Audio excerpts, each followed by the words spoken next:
Vamos a la primera epístola del apóstol Pablo a los Corintios. Vamos a mirar el capítulo 16. Primera a los Corintios, capítulo 16, versículos 5 al 12.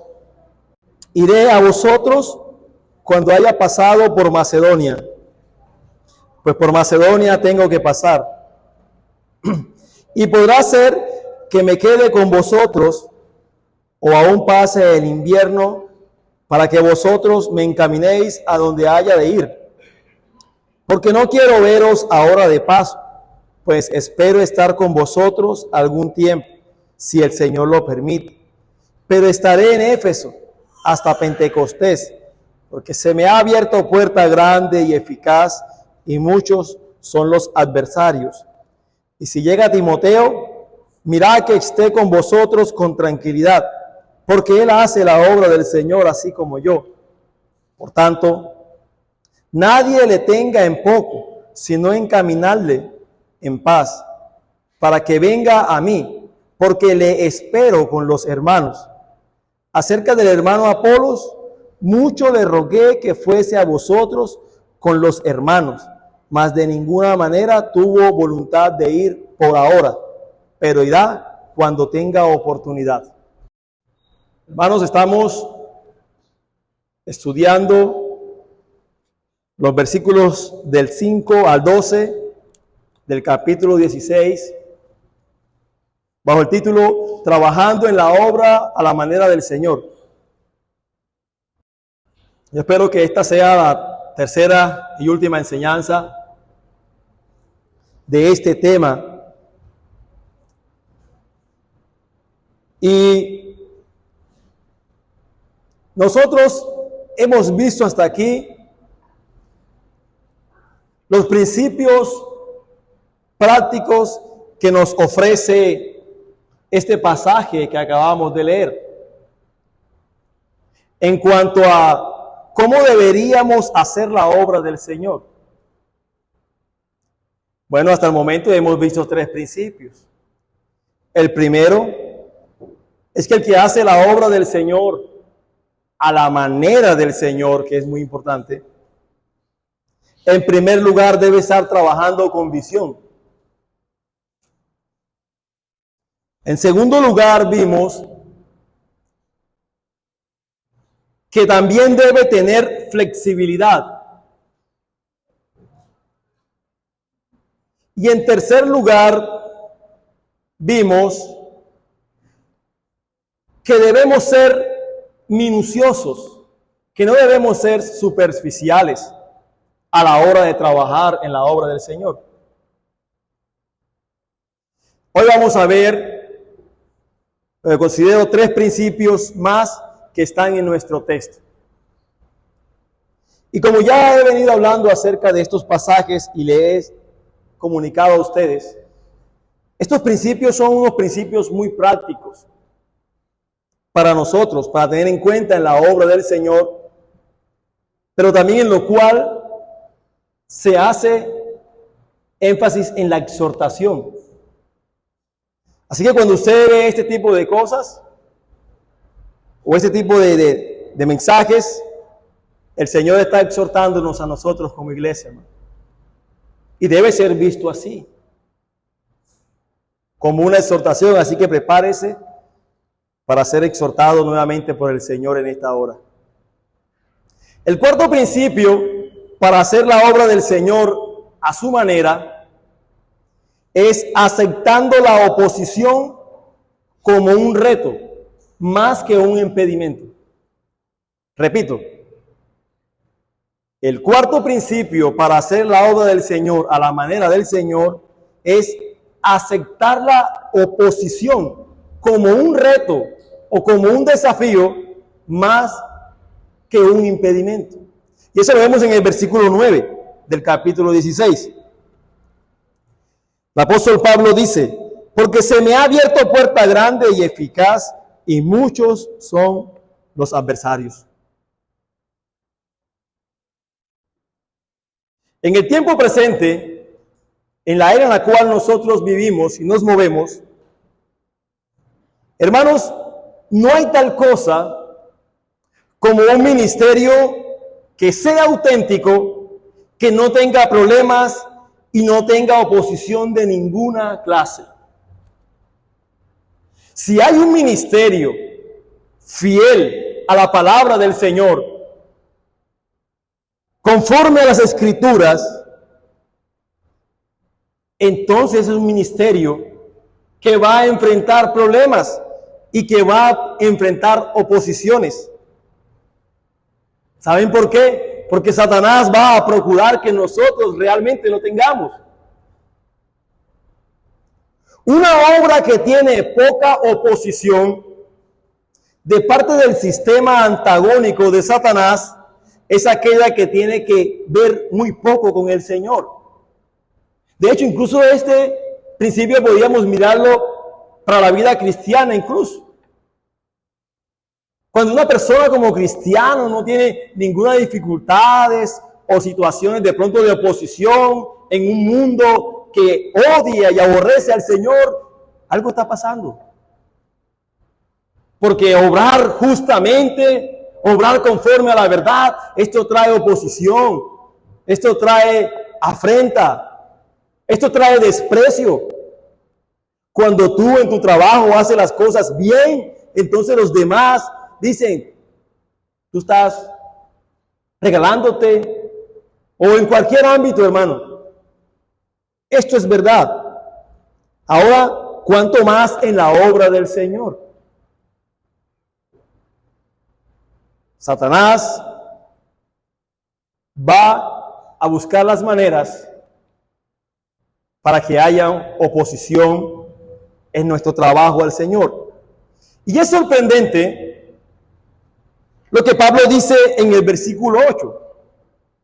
En el versículo 8 él dice, pero estaré en Éfeso hasta Pentecostés. Y la pregunta es, ¿por qué, Pablo? ¿Por qué te vas a quedar en Éfeso hasta Pentecostés? Bueno, la respuesta está en el versículo 9 que acabábamos de leer. Porque se me ha abierto una puerta grande y eficaz y muchos son los adversarios. Hermano, quiero que piense y que se detenga un poco en cuanto a esto. Espera un minuto, le podríamos decir al apóstol Pablo.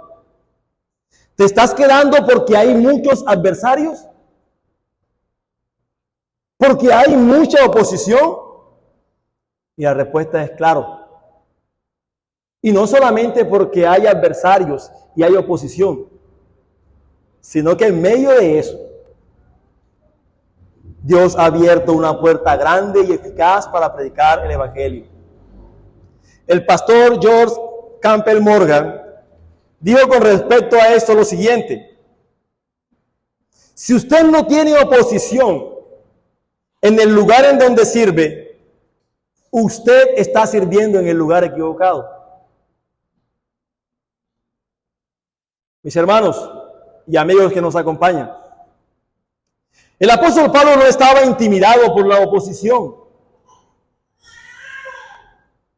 Antes, por el contrario, el apóstol Pablo parecía florecer en medio de esa oposición que él tenía. Quizás porque el apóstol se dio cuenta de que la oposición más intensa de Satanás se dirige contra la obra más grande del Señor. Cuanto más usted sirve al Señor, entonces prepárese, porque cuanto más adversidades y ataques de Satanás va a venir para con usted, hermano. Y el apóstol Pablo, siendo guiado por el Espíritu Santo del Señor, pudo entender acerca de estas cosas. Una gran obra se está haciendo en este lugar. Y yo soy consciente de que va a haber gran ataque de parte del enemigo, de parte de Satanás. El hecho de que fueran muchos los adversarios en Éfeso era una indicación clara para el apóstol Pablo de que se había abierto una puerta grande y eficaz. Y esta expresión del apóstol Pablo, que se ha abierto una puerta grande y eficaz, se refiere a una oportunidad. El apóstol veía eso como una gran oportunidad y muy significativa y efectiva para ministrar y para servir a otros. De hecho, el apóstol Pablo está hablando puntualmente sobre la oportunidad que tenía de predicar el evangelio en Éfeso. Hay dificultades, hay adversidades, hay problemas. Ahí es el lugar donde el Señor va a obrar grandemente, hermanos. Mira, el apóstol Pablo no era indiferente al daño que Satanás podía hacer al pueblo de Dios. Él era consciente del daño que de alguna manera podía hacer Satanás para con el pueblo de Dios. Y en consecuencia a eso, él estaba dispuesto a quedarse o a permanecer en Éfeso hasta Pentecostés, como dice el versículo 8. Y él lo haría con el fin de poder neutralizar de alguna manera los adversarios. ¿En qué sentido? Predicar el evangelio, llevar la palabra del Señor, fortalecer a los hermanos en la fe de la iglesia de Éfeso. Para que no quede duda con respecto a eso, hermanos, permítame recordarles más bien un poco acerca de lo que era Éfeso, esa ciudad de Éfeso, de la cual el apóstol Pablo está diciendo que se me ha abierto una puerta grande y eficaz y muchos son los adversarios. Bueno, hermanos, Éfeso, la provincia de Éfeso, la ciudad de Éfeso, tenía un gran sistema de idolatría organizada, estructurada, la cual estaba centrada en el famoso templo de Diana o comúnmente llamada Artemisa. Este era el centro de la idolatría, no solamente de Éfeso, sino también del mundo antiguo. Este era todo un sistema de idolatría organizada. Ahí estaba en Éfeso. En ritual de prostitución y de perversión sexual no solo eran tolerados en Éfeso, sino que también eran promovidos en nombre de la religión. Es decir, que debían de tener mucha promiscuidad sexual para ser más aceptados por la diosa Diana, en nombre de la falsa religión. Además de eso, lo cual no es poco ya, habían algunos exorcistas judíos que andaban por allí declarando que ellos echaban fuera demonios en el nombre de Jesús. Eso lo vemos nosotros en Hechos capítulo 19, versículo 13 al 14. Si usted quiere, puede ver en Hechos 19 y se va a dar cuenta de todas estas cosas que estoy diciendo. Habían unos exorcistas que estaban echando fuera demonios y lo hacían en el nombre de Jesús. Mire esta ciudad, cómo estaba. La ciudad estaba llena de practicantes de ocultismo de toda clase. El paganismo, la idolatría, el satanismo, la superstición, el vicio sexual, el racismo, la animosidad religiosa de paganos en contra de los cristianos y de judíos también en contra de los cristianos y de paganos y judíos unos contra otros. Eran comunes en esta ciudad. Probablemente no hubo ninguna iglesia del Nuevo Testamento que sufriera más oposición que la iglesia que estaba en Éfeso. Yo quiero decir todo esto para que usted tenga de alguna manera alguna idea de todo esto. Realmente, hermanos, era difícil allí. Era un lugar bastante difícil. De hecho, cuando miraba acerca de eso y miraba un poco de la historia, el contexto histórico de la región de Éfeso, en estas cosas que se practicaban y hacían en este lugar, yo decía, Caucasia, nuestra región, no es muy diferente a ello, hermanos. Nosotros miramos esto y nos sorprendemos. Pero nuestra región no es diferente a ese estilo de vida de los Éfesos, de los de Efesios. Era bastante difícil. Era un lugar en el cual cualquiera de nosotros no quisiéramos preferir para ir a predicar el evangelio. La mayoría de la gente o la mayoría de nosotros dice, bueno, yo estoy buscando un tipo de lugar un poco diferente a eso. ¿Quién de nosotros querrá estar en un lugar así?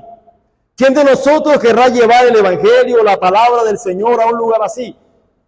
A nosotros, hermanos, si nos preguntan, ¿no nos gustaría ese tipo de lugares o ese tipo de personas? Nos gustaría quizás más bien hablarles al doctor, la palabra del Señor al doctor, al abogado, a personas más cultas, a personas más calmadas, a personas con, entre comillas lo digo, menos pecados. Y no estoy diciendo con esto que ellos no necesiten el evangelio, hermano. El doctor, el abogado, estas personas moralmente aceptables. No estoy diciendo que no necesitan el evangelio, sino que quién va a ir a hablarles del evangelio a aquellos lugares donde el pecado abunda. ¿Quién va a hablar del evangelio a los homicidas, a los fornicarios, a la gente que socialmente es mala, tenida como malos? Romanos 5:20 dice, mas cuando el pecado abundó, sobreabundó la gracia, hermanos. El apóstol Pablo veía estas dificultades, esta oposición, no como un impedimento para predicar el evangelio, sino que lo veía más bien como un reto, un desafío. Y de tal manera que él dice, puerta grande y eficaz me ha sido abierta. Ahí el Señor ha de salvar a los hombres. Últimamente he estado muy inquieto por ciertas cosas y he estado viendo un programa que me gusta mucho acerca de héroes en la fe. Y que habla de misioneros, de hombres que han sido realmente usados en gran manera por el Señor. Y una de las características fuertes de misioneros como Jim Elliot, Adoniram Hudson, Eric Liddell, William Carey, y etcétera, etcétera, era de llevar el evangelio a lugares donde no había sido llevado, a lugares y a personas verdaderamente difíciles. De hecho, Jim Elliot llevó el evangelio a Ecuador, donde habían caníbales y él sabía que eso estaba allí. Y sin embargo, el Señor puso en su corazón el llevar el evangelio allá a este lugar, aún a costa de su propia vida. Ahí en esos lugares, ahí en medio de la oposición, ahí en medio de la adversidad, estos hombres fueron usados grandemente por el Señor. Fueron usados en gran manera por el Señor. Pero nosotros deberíamos preguntarnos, ¿nos ha importado realmente nuestra sociedad? ¿De qué manera nosotros podemos hacer para llevar el evangelio a estas personas? Hablamos de los malvados, de los malvados, de los homicidas, de los perversos, de la maldad de esta sociedad. Nosotros somos los cristianos que tenemos el evangelio que transforma y cambia vidas. Hermanos, el apóstol Pablo no quería decir que él no consideraba las consecuencias o no le preocupaba la oposición. Puede que le preocupaba en algún sentido, pues el apóstol Pablo no era un ingenuo. Él no subestimó el poder o el peligro potencial que podían representar sus adversarios. De hecho, el apóstol Pablo vivió personal y directamente, casi a diario, el dolor y el tormento de la oposición. Vamos a 2 Corintios capítulo 4. 2 Corintios capítulo 4, versículos del 8 al 11.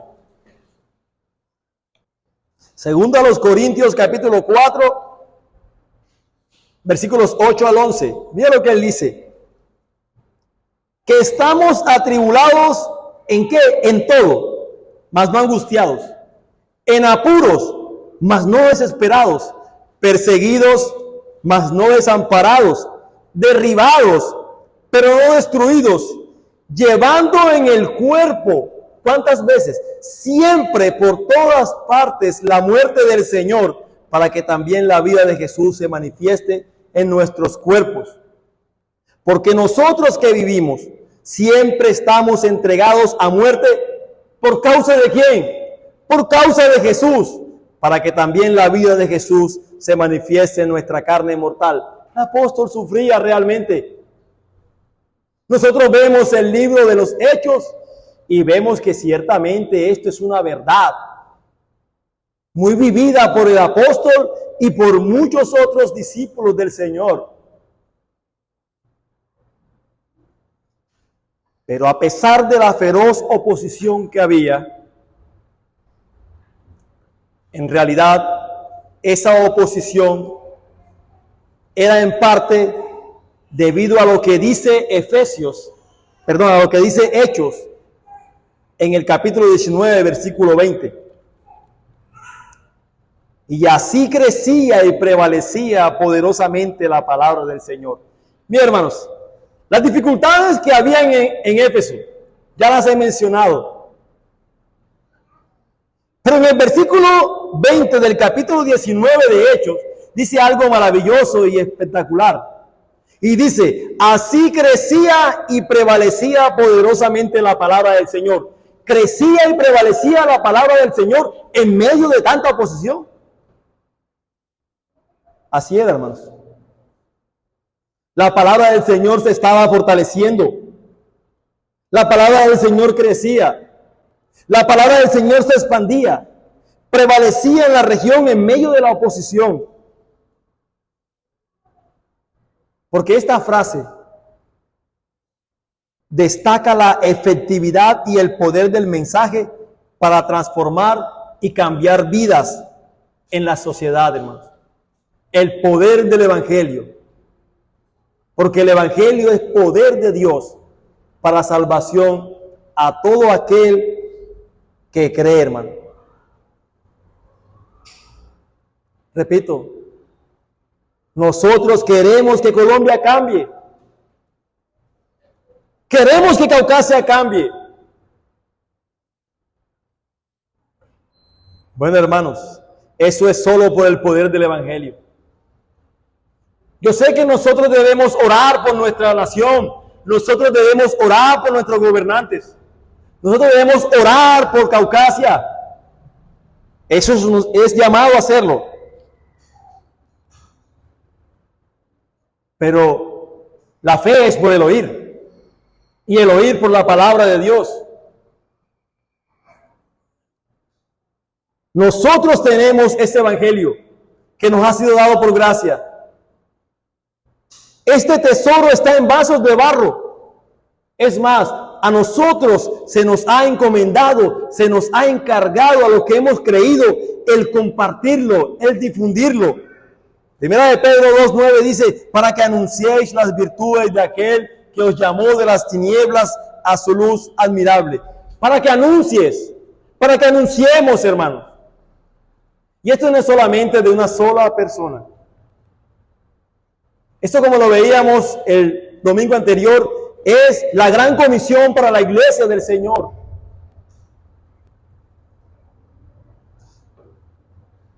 Dios está diciéndonos que nosotros, hermanos, que nosotros los que hemos recibido al Señor, los que hemos recibido de gracia, debemos dar de gracia igualmente. Caucasia nos necesita. Nuestra sociedad nos necesita. Hay puerta grande y eficaz en esta ciudad. Cuando busquemos un lugar para servir al Señor, deberíamos buscar uno con problemas.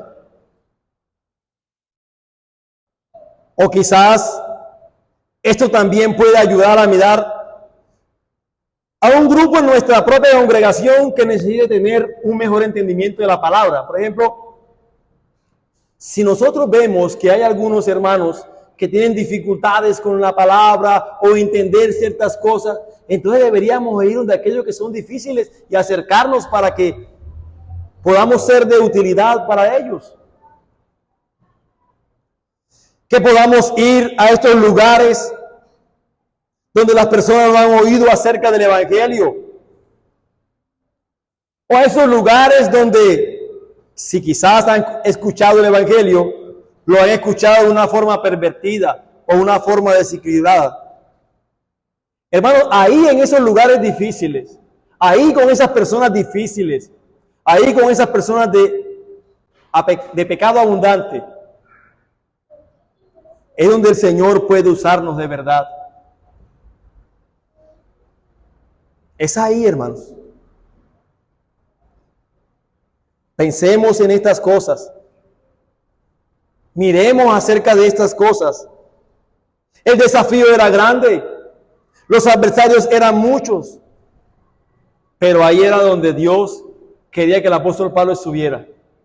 Ahí era donde le había abierto puerta grande y eficaz para predicar el Evangelio. Y entonces ahí se quedó. Y ahí el Señor lo usó. ¿Cómo hace usted eso? Hermano, usted hace esto al estar dependiendo de manera total y absoluta de Dios. Muchas veces nosotros nos gusta hablar, como decía, con personas más fáciles que podamos compartir el Evangelio, oralmente hablando, porque obviamente es más fácil para nosotros, por así decirlo. Porque de alguna manera, en el fondo de nosotros, hay algo ahí como una especie de cosa que dependemos, por así decirlo, de nosotros mismos. Pero ¿qué de estos lugares o de este tipo de personas, por ejemplo, en donde abiertamente son pecadores? ¿Y qué de hablarle a un homicida, una prostituta o a personas difíciles con respecto a estas cosas? Hermano, tenemos que depender total y absolutamente del Señor. Saber que es el Señor y solamente el Señor, en su gracia, en el poder del Espíritu Santo, que puede obrar en corazones duros, de roca, como estos. Hermanos, debemos aceptar el desafío. Porque es en el desafío en donde sus recursos y mis recursos se acaban. En donde usted y yo dependemos absolutamente de Dios.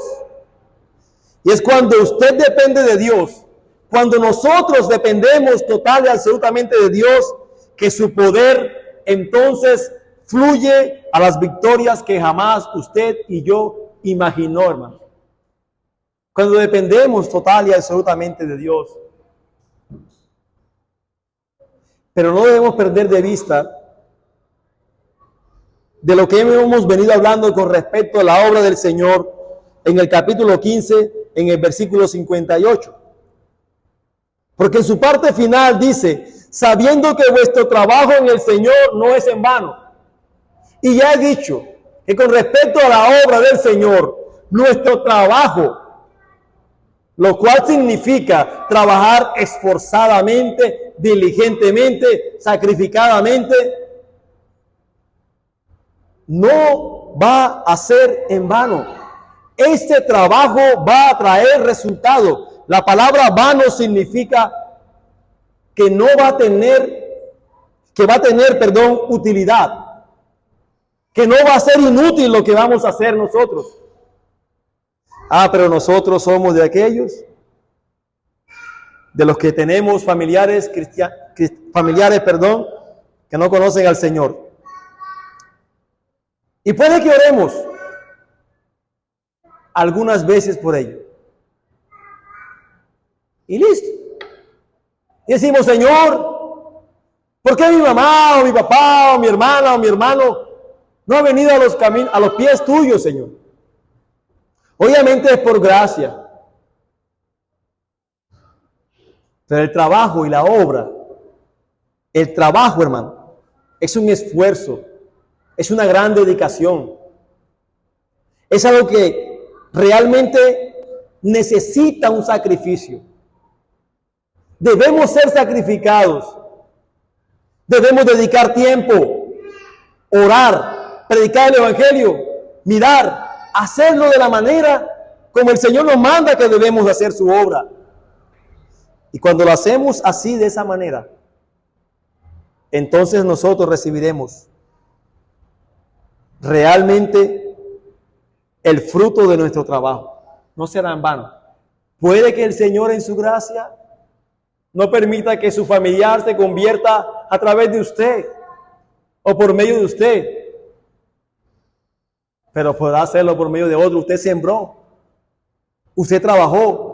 Que realmente nuestra conciencia esté tranquila en decir, yo he hecho verdaderamente el trabajo de manera esforzada para que mi familia conozca del Señor, para que estas personas conozcan de Cristo.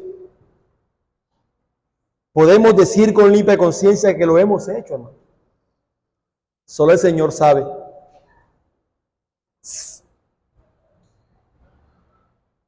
Número 5. El que hace la obra del Señor a la manera del Señor debe tener un espíritu de equipo. Versículos 10 y 11. Y si llega Timoteo, mirad que esté con vosotros con tranquilidad, porque él hace la obra del Señor así como yo. Por tanto, nadie le tenga en poco, sino encaminarle en paz, para que venga a mí, porque le espero con los hermanos. De manera providencial, nuestro hermano Bernardo esta mañana tocaba acerca de eso. Servir en la obra del Señor, a la manera del Señor, debemos trabajar en equipo, hermanos. Y Pablo sabía trabajar en equipo. Aunque Pablo era un apóstol, y el apóstol Pablo había tenido el privilegio de recibir grandes revelaciones de parte del Señor, el apóstol Pablo siempre trabajó en íntima relación con otros cristianos en lo que emprendió.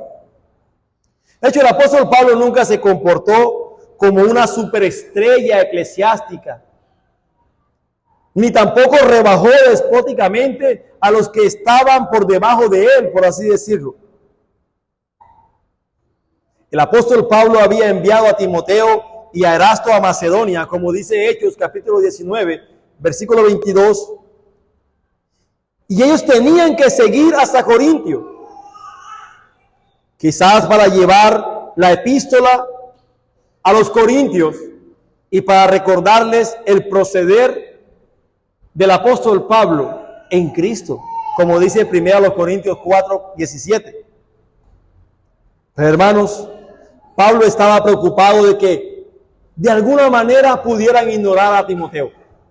Es que no solamente trabajar en equipo, sino importarnos también por el equipo, por los que están con nosotros en el trabajo, en la obra del Señor, los unos a los otros. Él estaba preocupado de que la iglesia de los Corintios pudiera ignorar a Timoteo. Pablo sabía que los corintios eran orgullosos, eran engreídos, eran obstinados. De hecho, los de Corintios se habían resistido fuertemente a la autoridad de Pablo. Y Pablo es muy probable que hubiera pensado, si se han portado así, si me han resistido a mí de esta manera, ¿cuánto más entonces a Timoteo? Su preocupación entonces de decirle a la iglesia que no tuvieran en poco a Timoteo. Y exhortó a los corintios a que procuraran que Timoteo estuviera entre ellos con tranquilidad. Es decir, que Timoteo no tuviera temor, que no tuviera miedo de llegar allá donde ellos. Porque Pablo sabía que Timoteo era un siervo de Dios y que era un compañero respetado y que era muy confiable de Pablo.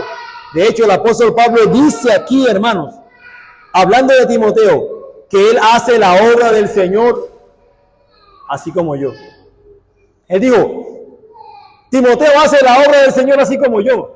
Así que si él va y van otros, es como si fuera yo, hermano.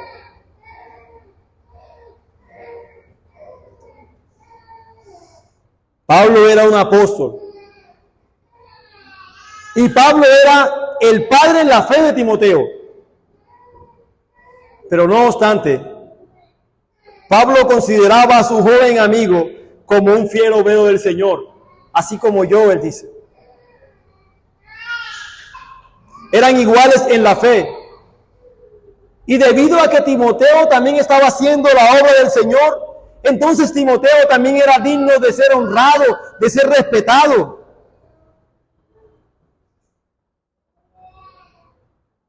Entonces Pablo exhortó a la iglesia que pudieran considerar a este hombre como un siervo del Señor. Eso implica también el hecho de trabajar y preocuparse los unos por los otros en lo que estamos haciendo en la obra del Señor. En los informes de los viajes misioneros, si nosotros somos determinados y detenidos a ver estas cosas, en los viajes misioneros, en el libro de Hechos, leemos acerca de Pablo y Bernabé. Y vemos también de Pablo y Silas. Vemos de Pablo y Lucas. Vemos de Pablo y Aristarco. Vemos de Pablo y Marco. Pablo y Timoteo. Hermanos, exceptuando cuando fue imposible por Pablo por estar en la cárcel, Pablo siempre tuvo un ministerio en equipo. Pablo siempre trabajó en equipo. Él no era, como decía nuestro hermano en esta mañana, un llanero solitario. Él siempre trabajó en equipo. De hecho, en el libro de Romanos, la carta más profunda y teológica, uno pudiera ver una carta tan profunda y teológica del apóstol Pablo como lo es Romanos. El apóstol Pablo dedica el último capítulo de Romanos 16, a mencionar una larga lista de colaboradores. Más de 24 individuos y 2 familias completas en la obra del Señor. Trabajo en equipo, hermanos. Pablo no solamente reconoció su dependencia del Señor. Él dependía del Señor, sí, pero también reconocía su dependencia de otros cristianos. Nunca pensó que era suficiente en sí mismo. Así que, hermanos, si queremos hacer la obra del Señor a la manera del Señor, debemos considerar firmemente el trabajar en equipo. Debemos mirar que debemos trabajar en equipo. Debemos estimularnos los unos a los otros y mirar cómo vamos a hacer, cómo vamos a alcanzar a otros, cómo vamos a llenar a Caucasia del Evangelio. ¿Cómo lo vamos a hacer? Trabajando en equipo, hermanos. El último principio que vemos en este pasaje para hacer la obra del Señor a la manera del Señor es que debemos ser sensibles a la forma en la que el Espíritu Santo dirige a otros creyentes. Debemos ser sensibles a la forma en la que el Espíritu Santo dirige a otros creyentes. Versículo 12. Acerca del hermano Apolos, mucho le rogué que fuese a vosotros con los hermanos, mas de ninguna manera tuvo voluntad de ir por ahora, pero irá cuando tenga oportunidad. Hermanos, el apóstol Pablo tenía un gran deseo de que Apolos acompañara a los otros hermanos, a Timoteo y a Erasto a Corintio. Era el deseo de Pablo que Apolos fuera. De hecho, la Biblia dice que Apolos era un hombre muy poderoso en las Escrituras. Quizás el apóstol Pablo pensaba, Apolos puede ser de gran utilidad en Corintio, por lo que el Señor le ha dado. El apóstol quizás creía que eso era lo mejor que Apolos podía hacer, ir a Corintio con los hermanos Timoteo y Erasto. De hecho, Apolos tenía cualidades de liderazgo que muy probablemente Timoteo no tenía.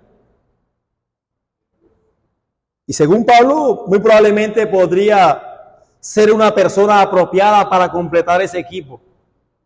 En sus pensamientos quizás decía, me parece perfecto que Apolos acompañe a los hermanos. De hecho, Pablo pensó esto junto con algunos de los corintios, que Apolo era exactamente lo que se necesitaba allí. De hecho, el versículo 12 dice, acerca de hermano Apolos. Eso nos indica que la iglesia de los corintios también estaba pidiendo a Apolos. ¿Sí? Acerca de hermano Apolo. Le han dicho quizás, Pablo, dile a Apolos que venga acá con nosotros, porque nos puede ser de gran utilidad.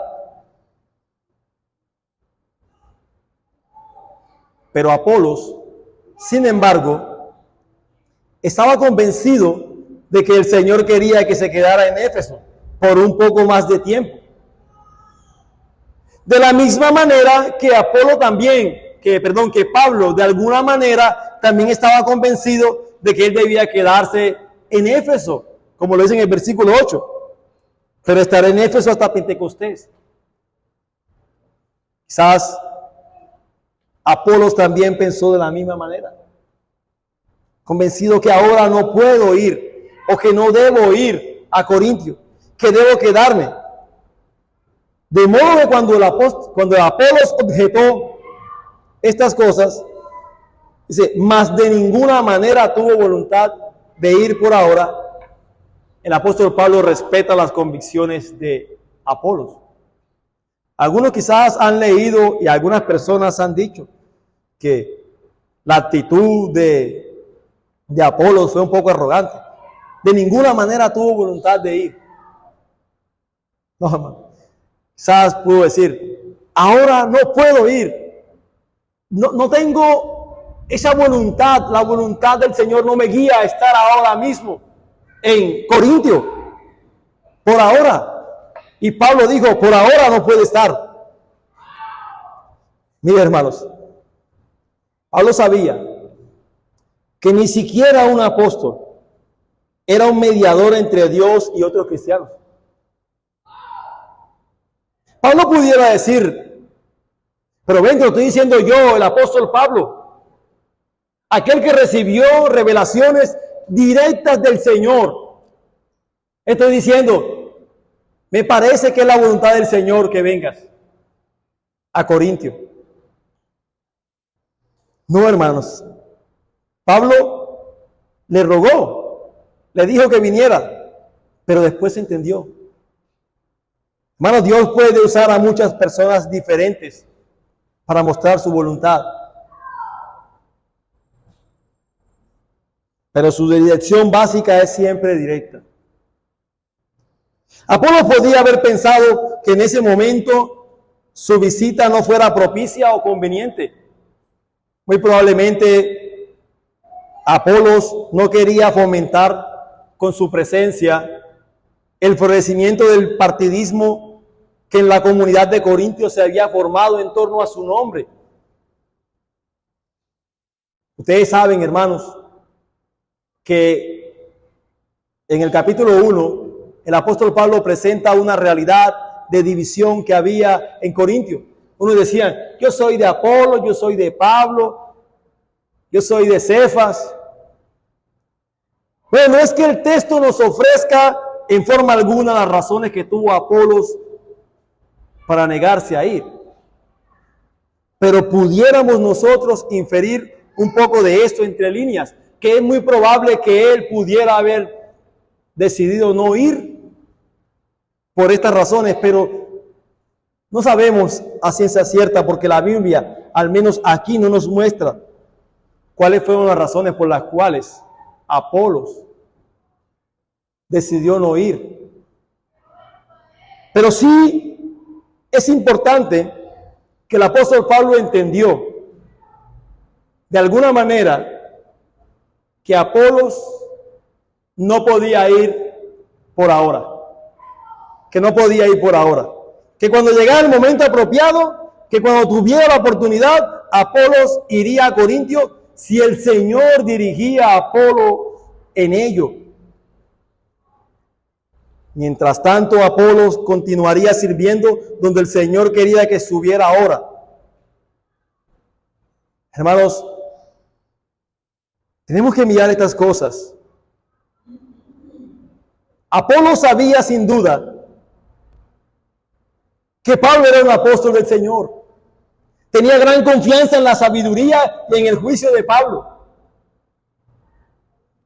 Pero su confianza estaba ante todo en el Señor. Y Pablo no iba a interferir cuando esa confianza era evidente en esa persona.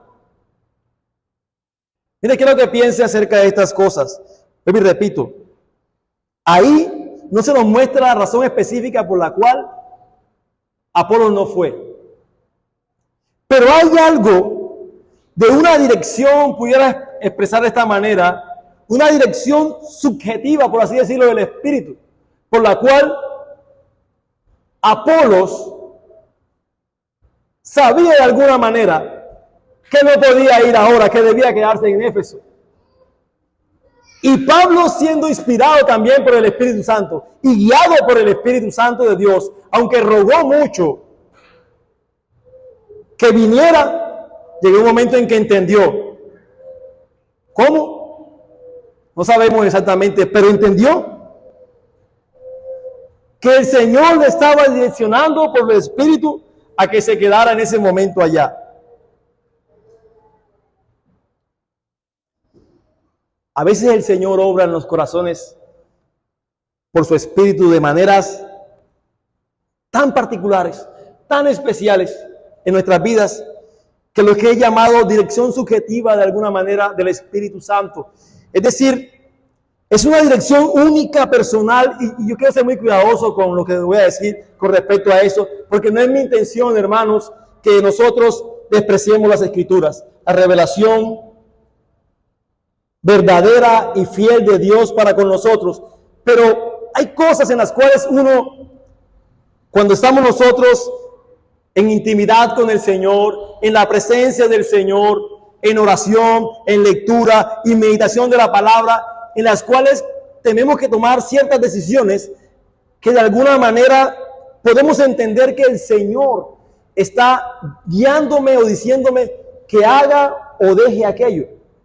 Mire, para ilustrar de alguna manera esto, recuerdo algo real, que un pastor en Montería me decía, no sé si algunos hermanos estaban allí, y un pastor reformado, que entiende la autoridad y suficiencia de las Escrituras, él decía, en cierta ocasión, iba para la iglesia, salí de mi casa para la iglesia con mi familia.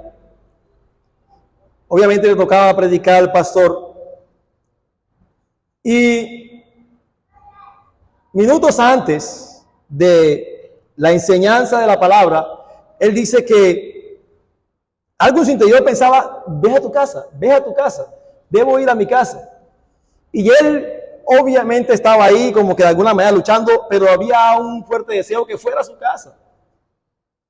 Sin embargo, él miró la hora y vio que daba tiempo porque vivía cerca de allí y fue a su casa. Y cuando llegaba a su casa, se dio cuenta de que la puerta principal de su casa estaba abierta. Estaba abierta, dice, algo sencillo, algo muy sencillo pudiera ser. Pero entonces de esa manera, él pudo entender de alguna manera Que hay cosas en las cuales el Señor te mueve, te lleva, que a veces son difíciles de explicar con respecto a la Escritura, porque dicen, no está la Escritura aquí para moverme o decir que esto es así, así, pero que de alguna manera puedo entender que es la voluntad del Señor en cuanto a eso. Bueno, de esta manera también el apóstol Pablo aquí, en este punto, nos dice con respecto a esto, no va a ir ahora, pero irá, si el Señor se lo permite, cuando el Señor quiera. Y esto es esencial, hermanos, porque debemos ser sensibles a lo que el Señor está obrando en el corazón de nosotros. Entonces, para terminar, quiero terminar con esto. El predicador Sidney Smith era un predicador en Inglaterra. Y en una ocasión se le preguntó, señor Smith, ¿cómo es que usted explica el éxito o el gran éxito del avivamiento metodista en Inglaterra? Y este hombre dijo lo siguiente, la respuesta es simple, señor. Todos están concentrados y siempre están concentrados. Usted dirá, ¿qué importa eso? Hermanos, en los términos de 1 Corintios 15, 58, donde es la base de lo que hablamos con respecto a la obra del Señor, eso sería de la siguiente manera. Estar concentrados y siempre estar concentrados es estar siempre abundando en la obra del Señor, porque vuestro trabajo en el Señor no es en vano. Que así sea, hermanos. Que todos nosotros estemos concentrados en el trabajo y que siempre estemos concentrados en el trabajo, en la obra del Señor, pero de la manera como el Señor quiere que lo hagamos. Para cuando el Señor Jesús, el dueño de la obra, venga para recompensarnos a nosotros, Él nos diga las siguientes palabras. Bien, buen siervo y fiel, entra en el gozo de tu Señor, porque has cumplido el trabajo que te encomendé fielmente. Amén.